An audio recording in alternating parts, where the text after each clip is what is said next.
ನಮಸ್ತೆ ಎಸ್ಆರ್ಕಾರ್ ನ್ಯೂಸ್ ವಾಹಿನಿಗೆ ಸ್ವಾಗತ.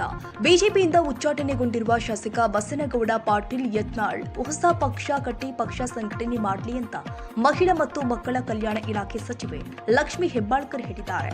ಭಾನುವಾರ ಬೆಳಗಾವಿಯಲ್ಲಿ ಮಾತನಾಡಿದ್ದು, ಯತ್ನಾಳ್ ಅವರು ನಾಲಿಗೆ ಹರಿಬಿಟ್ಟಿದ್ರಿಂದಲೇ ಬಿಜೆಪಿಯಿಂದ ಉಚ್ಚಾಟನೆಯಾಗಿದ್ದಾರೆ.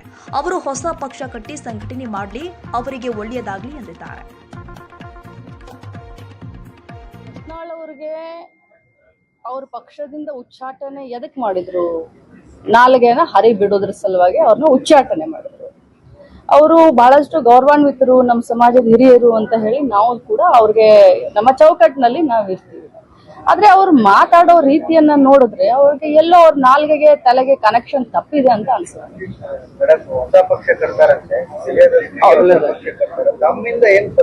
ಅವ್ರಿಗೆ ಒಳ್ಳೇದಾಗ್ಲಿ, ಭಗವಂತನ ಆಶೀರ್ವಾದ ಅವ್ರಿಗಿರ್ಲಿ. ಅವ್ರ ಆದಷ್ಟು ಬೇಗ ಅವ್ರ ಹೊಸ ಪಕ್ಷವನ್ನ ಕಟ್ಟಿ ರಾಜ್ಯದಲ್ಲಿ ಸಂಘಟನೆ ಮಾಡ್ಲಿ.